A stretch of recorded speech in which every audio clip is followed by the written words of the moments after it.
aí, a hora do ungido, com o pastor Paulo Messias. Olá, meus amados irmãos e irmãs, a quem vos saúdo com a graça e com a paz do Senhor Jesus.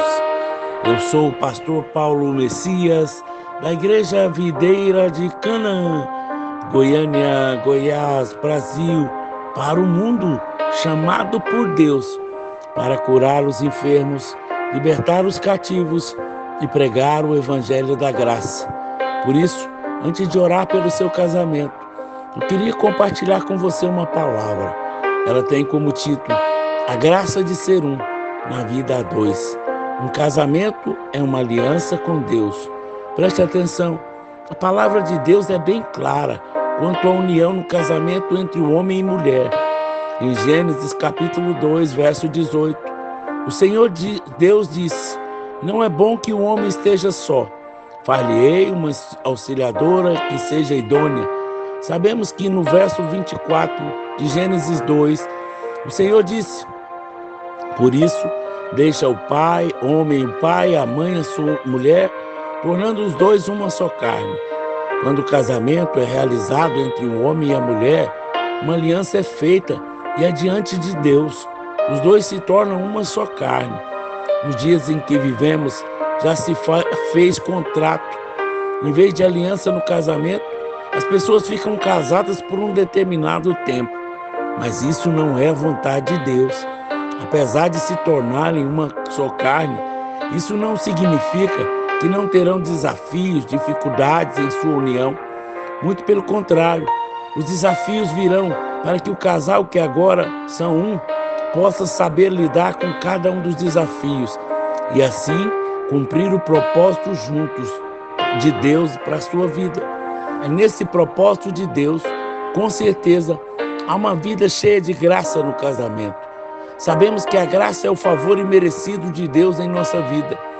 Nós não merecemos, mas por causa da bondade de Deus, recebemos tudo de graça, porque Jesus já pagou o preço na cruz do Calvário. O mesmo acontece na vida do casal que entra debaixo do favor imerecido no seu casamento. Se eles deixarem Deus fazer, sempre vencerão todos os desafios no descanso da graça. E eu posso testemunhar a respeito do meu casamento. Nesses 37 anos de casado, todas as vezes que nós descansamos na obra consumada de Cristo, diante da dificuldade, eu e a minha esposa conseguimos vencer. Mas quando eu tentava na minha força natural e no meu merecimento, as coisas davam errado. Sem dúvida, o casamento é uma grande bênção de Deus. Há um grande desfrute, pois tudo se torna possível diante do Senhor. É uma bênção poder conquistar todos os sonhos juntos. Sabemos do poder da oração individual, aquela que é feita no quarto, só você e Deus. Mas quando um casal resolve orar por o dunamis, o poder de Deus, ele é liberado de uma forma muito mais poderosa. Às vezes, as portas se abrem de onde você menos espera, porque Deus tem prazer em abençoar a família, pois a família está no coração de Deus. Quando os filhos chegam, podemos dizer que a família se completa e a casa se enche de alegria, pois os filhos são a expressão mais nítida da graça de Deus. Em nossa vida é algo que somente Ele pode nos dar. Alguns desafios também acompanham a chegada dos filhos, como podemos educá-los diante de Deus, dando-lhes o que desejamos de melhor: comida, estudo, vestimenta. Atualmente, estamos vivendo dias em que casais têm definido a quantidade de filhos simplesmente pela sua condição financeira. Mas isso não é vontade de Deus. A palavra de Deus nos diz, no Salmo 127, a partir do verso 3, herança do Senhor são os filhos, o fruto do ventre, o seu galardão, como flecha na mão do guerreiro. Assim, os filhos da mocidade. Feliz o homem que enche deles a sua aljava, não será envergonhado. Que coisa impressionante! Vamos abordar alguns pontos importantes para que você compreenda isso à luz da palavra.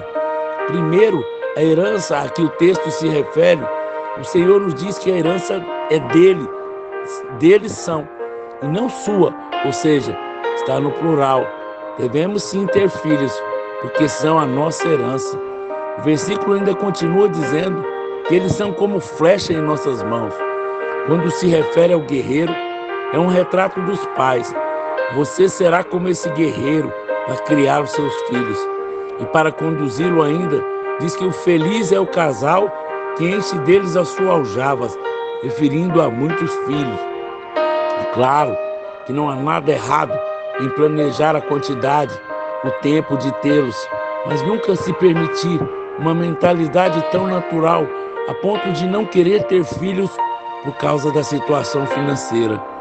Antes mesmo de eu ter minhas filhas, minha sogra, como uma mulher temente ao Senhor, dizia que sempre que a esposa ficasse grávida, Deus mandaria junto com a gravidez uma bênção natural.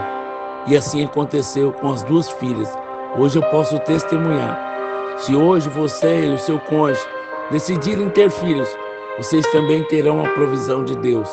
E a vontade de Deus é que você tenha filhos. E Ele vai te dar o recurso, seja espiritual e também natural, para que você possa criá-los pela graça. Como casal, teremos muitos sonhos que serão acompanhados de desafios para conquistá-los. Por exemplo, ter a sua casa própria, o carro dos sonhos, fazer viagem de férias com os filhos. Ainda que seja vontade de Deus suprir os nossos sonhos, precisamos ter sabedoria e esperar o tempo de Deus para que todas essas coisas aconteçam. Não se esqueça, sempre tenha um coração satisfeito com o qual você já tem. Eu aprendi com meu pastor, Aloysio, a desfrutar não só da conquista, mas todo o tempo em que se luta no descanso para conquistar, assim como uma gravidez, no qual os pais desfrutam de cada momento. Embora exista um tempo programado para o nascimento que ocorra, Deus já tem essa previsão. Desfrute para você. Querido irmão, mude a sua mentalidade, ainda que o seu casamento não esteja da forma como você gostaria, ou como talvez você considere não ter mais solução para os seus filhos. Não permita que a incredulidade, a insegurança lhe roubem a fé para desfrutar o melhor de Deus para a sua família. Persevere em fé, creia no milagre, pois Deus é fiel para cumprir as suas promessas. Aproprie-se de cada uma delas. Para concluir, eu quero deixar uma palavra para você: crer e confessar. Essa promessa está escrita no Salmo 128, do verso 1 ao 4. Bem-aventurado aquele que teme o Senhor e anda nos seus caminhos. Do trabalho das suas mãos comerá. Feliz será e tudo irá bem. Tua esposa no interior da tua casa será como uma videira frutífera. Teus filhos como um rebento da oliveira, a roda da tua mesa. E eis como será abençoado o homem que teme ao Senhor. Aleluia! Ainda que o seu casamento não esteja da forma como você gostaria, ou talvez você considere não ter mais solução para os seus filhos, não permita que a incredulidade, a insegurança lhe roubem a fé para desfrutar o melhor de Deus para a sua vida e para a sua família. Aleluia! Nessa hora, eu quero orar pela restauração dos casamentos do seu José Coutinho, da Guilmar, da Rainara, do Everson, do Celso e da Amanda, do Tiago e da Miriam, do Ricardo e da Érica. Eu oro pelo Rubem Júnior, pela Aline Nogueira. Eu oro pelos casais que ainda não têm filhos, mas que o Senhor vai dar filhos para eles ainda esse ano. O Ricardo, a Táfnis, o Juliano e a sua esposa, o Wesley e a sua esposa. Vamos orar? Vamos falar com Deus? Pai, graças te damos, ó Senhor, por essa revelação, por essa palavra maravilhosa. Que nossos casamentos sejam guardados pelo Senhor. Livra-nos, ó Pai, da queda. Livra-nos da vergonha. Livra-nos, Pai, da sedução maligna do inferno. Que nós tenhamos nosso cônjuge guardado pelo Senhor. Abençoa-nos, ó Pai, para que possamos ter muitos filhos, naturais e espirituais. Livra-nos, ó Deus, da esterilidade.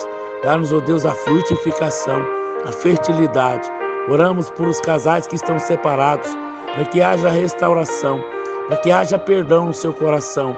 Remove, Pai, toda raiz de amargura, toda dureza do coração, toda falta de intimidade. Que o Espírito Santo nessa hora esteja trabalhando na vida desse casal, trazendo de volta a alegria, a intimidade, a sua família. Eu oro, Pai, pelos casais que não podem ter filhos, sempre declarando a palavra de Deus, que haja a unção da multiplicação, a unção da fertilidade sobre a vida desses casais, que ainda esse ano eu profetizo na Tua palavra que eles terão filhos e serão felizes, que a alegria do Senhor vai inundar cada casa, em nome de Jesus. Amém, amém e amém. Que Deus abençoe o seu casamento, que Deus abençoe os seus filhos, que Deus abençoe você, em nome de Jesus. Se você foi abençoado com essa palavra, divulgue, nos ajude a divulgar. Se você também quiser abençoar o pregador, fale comigo. Não tenha cisma, não tenha medo. Deus abençoa aqueles que nos abençoam. Deus é contigo. Amém?